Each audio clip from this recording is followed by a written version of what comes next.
Good afternoon, friends and traders. Welcome to Market Recap. I am Dan Hodgman. It is Thursday, January 7th. Things seem to be stabled out. Yesterday was obviously an awful afternoon. Things we don't want to see. Thoughts and prayers to the victims and the people that were injured yesterday, and the one that lost her life. Just awful. Protesting is very American. Stepping into the point of breaking things and rioting and things of that nature, uncalled for. Doesn't matter what side of the aisle you stand on that one. It's been, let's put 2020 behind us. Let's start fresh now. Stocks moving to their highs. Everything else was relatively quiet today.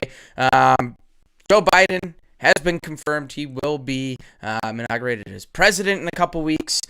And maybe we're going to start to see things quiet up a little bit, and we're going to get back on track. Is there a possibility of stimulus? Markets seem to, think so. We have strong upward move here today. I'm going to walk you through what I actually did today, right? So I came in this morning, markets opened up kind of on that overnight high, yesterday's high, and it made us think, okay, maybe we're going to kind of hit a wall here. Oh, opportunity to short. And I'm going to walk you guys through exactly what I did. I took a short, got out of that, went long, and was able to catch some of that run or a majority of that run. And because I don't ever want people to think stops, my stop gets tagged, eventually it's going to go in my favor, because more often than not, you're going to get stopped out. Or if you stay in that trade, it's just going to continue to go against you. There are times that we can flip, and there's these areas. We talk about them all the time. Areas of importance, areas that we're looking for opportunity. Opportunity can go both ways. It 100% can. You probably have heard me say it multiple times. When you're entering into the market, you find a good area, and you're not sure if it's long or short to be, but it's a good pivotal spot. So you're going to get opportunity, whether it's markets trading right at settlement price. Are we going to blow through that? Are we going to use it as a springboard and return?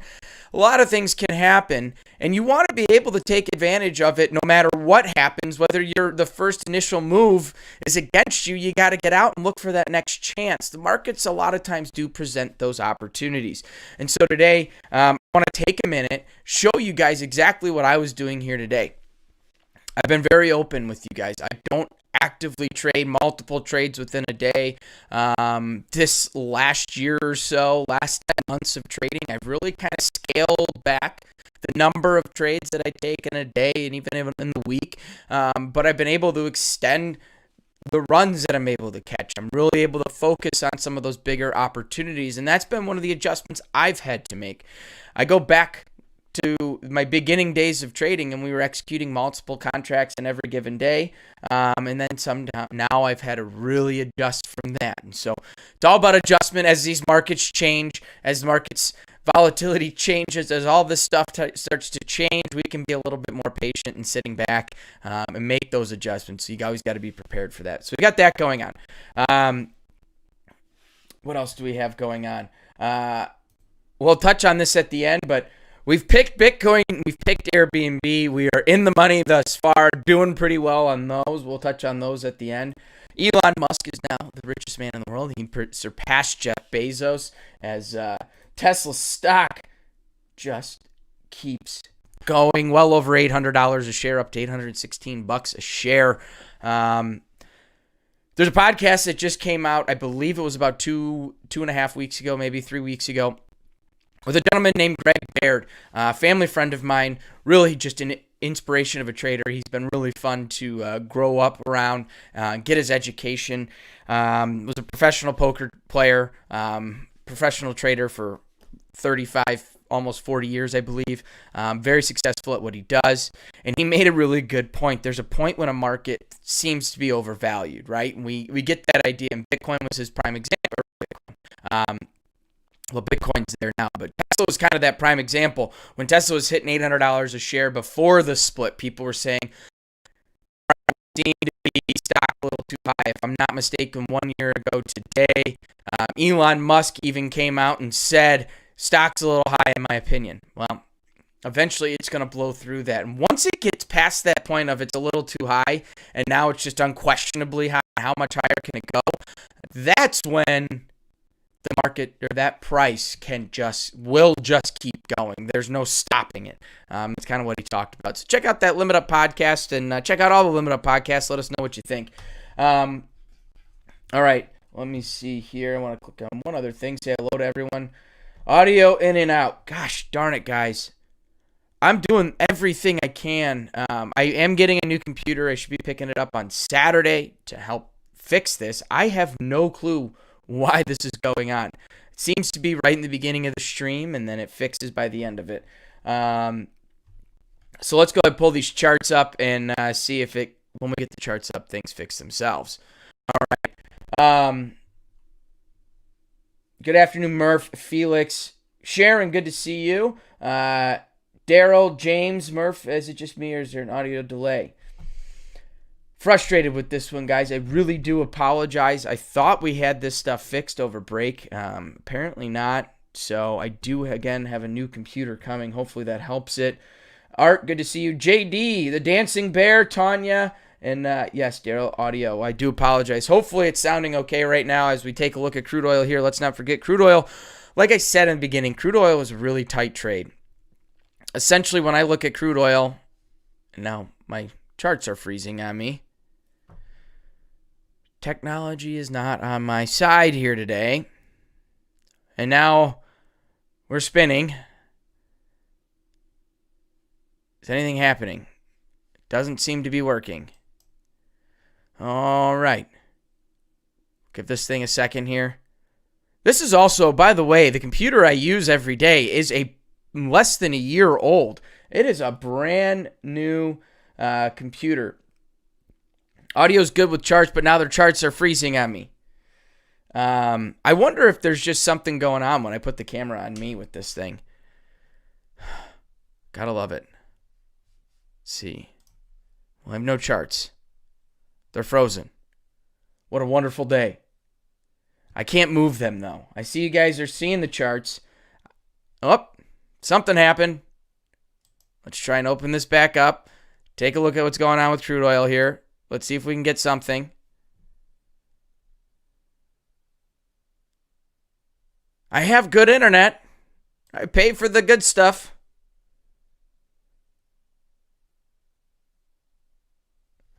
All right, it seems to be okay now. All right, so settlement price yesterday in crude oil was $50.63, just below yesterday's point of control. And this is really our range here. If you're trading crude oil, it was tough. You catch that move off a settlement price this morning.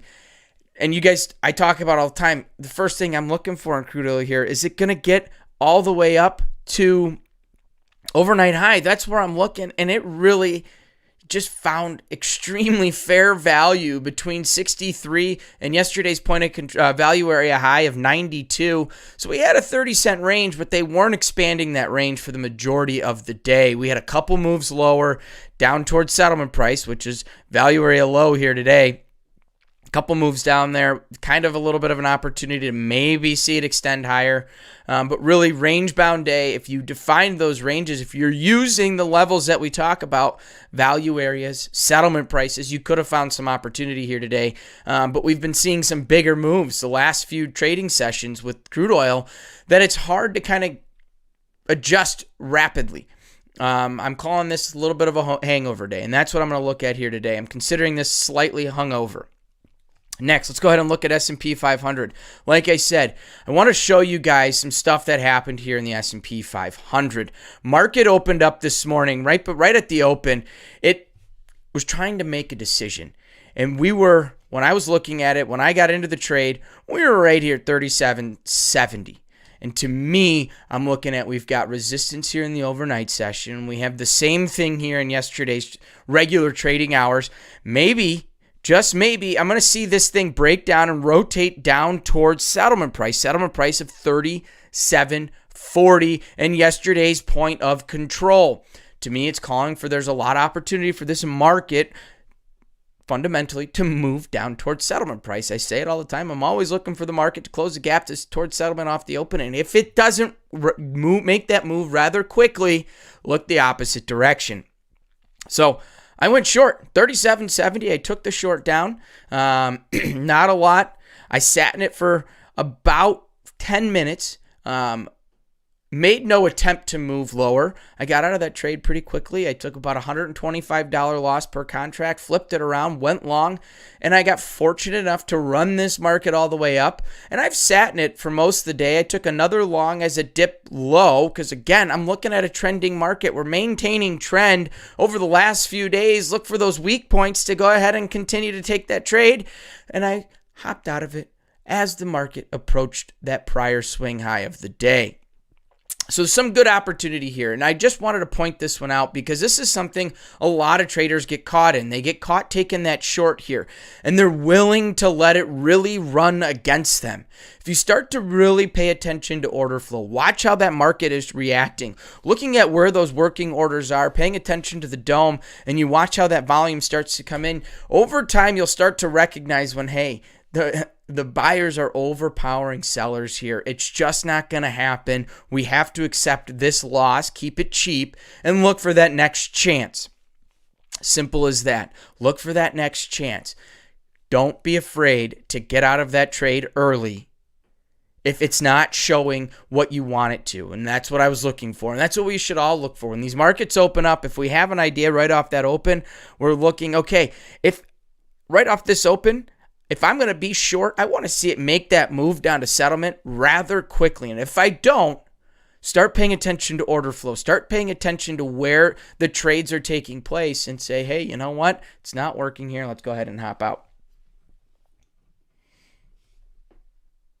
Next, let's go ahead and look at NASDAQ. Yesterday, the NASDAQ was the weaker of the big dogs. Well, today it took off just like S&P 500, and man, did we see some awesome opportunity. All right, settlement price on this product yesterday was $12,616.75. So same thing could have happened here today. Watch this market. If it opened up and it made that move towards settlement price, great target. But if it didn't, where is this thing going to go? Well, man, we've got 3 value area highs right up here, just shy of 12,800, just shy of it. But what we notice, where this market stalled out nicely here today, prior swing high, we have checked all-time highs again in this market. And does this continue in the overnight? Well, we're getting confirmation with the president-elect. We know that there's a possibility of more stimulus. Maybe we're going to see these markets continue higher. And oh yeah, by the way, we just mentioned Tesla continues to just skyrocket. Next, let's go ahead and look at the gold. Unlike Bitcoin, gold stayed really tight here today, really quiet. People, maybe if they took those hedges yesterday, they're still sitting on them, making sure everything's staying stable while maybe adding a little bit more long in the equity market. But right now, we're finding pretty fair value right where we have point of control, which is where the market's at right now, 1914.80. And really, what we want to start to pay attention to, notice how yesterday our move all the way down closed the gap from earlier in the week. We've closed that gap. Now we have an opportunity to extend this market one direction or the other. If you're trading in the overnight session, make sure you keep an eye on the news. Keep an eye on what's going on geopolitically within the United States. It seems like things are starting to calm down a little bit, but more news can continue to come out. We're seeing a lot of people asking for Article 25. Whether you agree or not, there's people talking about it. So we've got to keep that on our radar here in the overnight. As if that comes out with Pelosi and Schumer, if they get what they want, we'll have to keep an eye on that. Lastly, let's go ahead and look at currencies, and we'll get on out of here. It seems like everything's going okay. Right? I'm not seeing any more questions about audio, so it's like just keep the camera off of me so you don't have to see my ugly mug. Just like gold, euro, really quiet. We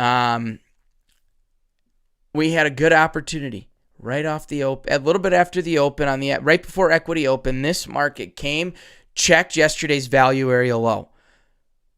Funny how it continuously checks these simple areas that we talk about each and every day, and it creates opportunity.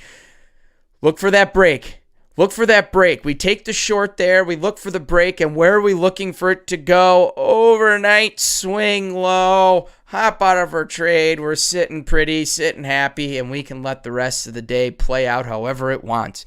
That was our opportunity, in my opinion, when I look at this market. Obviously, there's more trades within there. There are absolutely more trades within there, but that one really set up based off of a lot of what we talk about over and over on our recap here each and every day. And I'm not the only one that's talking about those. We know Hogue is bringing in value area, points of control, and settlement price each and every day as well. All right. Yen. Big spill off the open, and by 9:30, it fell flat. So we had the big spill. We stabled out.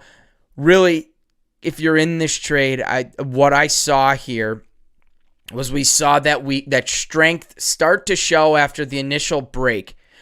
We've been in a trend down direction for the last 2 days, give or take, almost 3 days.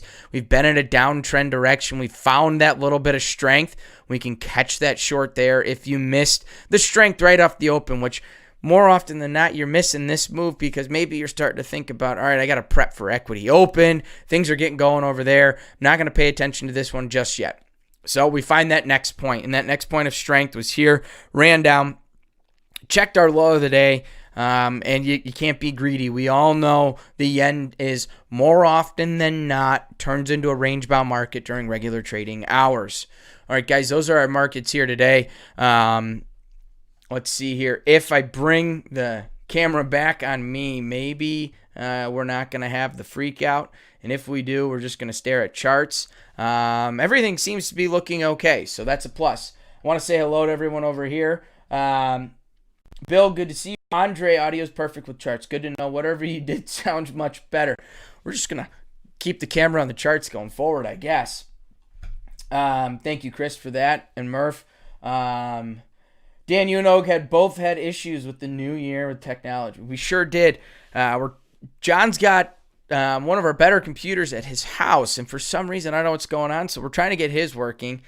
It's like, I don't even know what to think. The gremlins are just thought, hey, 2020's over. Time for us all to come out and have some fun, I guess. Lemur, good to see you. Not enough RAM or memory. I mean, this one's a pretty strong computer I have. I do have a custom-built computer that I have had at the office. And honestly, out of optimism and hope of going back into the office regularly, I was leaving it there. At this point, I'm saying, forget it. I'm going to pick it up this weekend. I'm bringing it home, and I'm going to have the big rig running here at the home office instead of using some of my personal computers. Wonder if Windows decided to update, and now as you stream it, probably something like that had happened.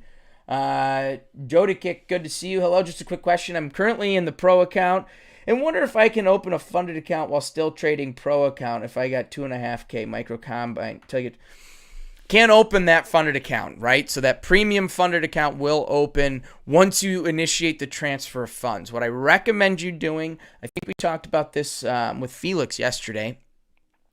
Reach out to Mick, our risk manager. You should have his phone number. It's in the funded trader contract or agreement.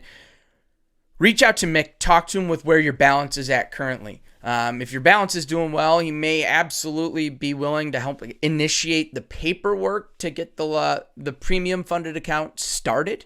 But talk with him. He'll have all the options for you. I don't want to speak for him. Whenever I'm filling in as risk manager, I'm usually pretty open to trying to help out with that. So talk with Mick. He'll take a look at where you're at in your account, maybe initiate that paperwork, and as soon as that brokerage account is created, they'll close a Pro account on that day and transfer those funds. Tanya, do you have a tip for getting long early when it takes off to the upside? I'm so accustomed to trading the short side, I find it tough to go long in the early pushes up. Tanya, I am a long side trader. I have been for the last 10 years when it comes to equity markets. So I am really the way I have to take the short. So I think we have to look at this a little differently. Same way, just different directions. When I am taking a short, I'm really looking for a perfect setup. So like we looked at in the equities this morning, I'm ignoring news. I'm paying attention to where the market's trading at and what's continuously happened at that price. For the last 4 times that we had traded at that price, that price got rejected, sellers overpowered and pushed it lower. So instead of me being the long side trader, I said, hey, this is a nice setup here. The market is showing consistent rejection at this price. Therefore, I have enough targets down below, points of control, and settlement price. I can take this short. So really, my recommendation for you is when you're doing something that you're not totally comfortable with, look for multiple confirmations. Look for that market to give you that confirmation multiple times to go ahead and make that trade. Over time, it'll get a little bit easier, but that's my big thing. I'm looking for confirmation. I'm trying to adjust what I'm so biased to, right? We got to make those adjustments. I've seen people literally turn their monitors over when they're looking at the market so that they can look at it the same way. Just looking at it upside down. I mean, I've heard of goofy things like that. I don't recommend that one.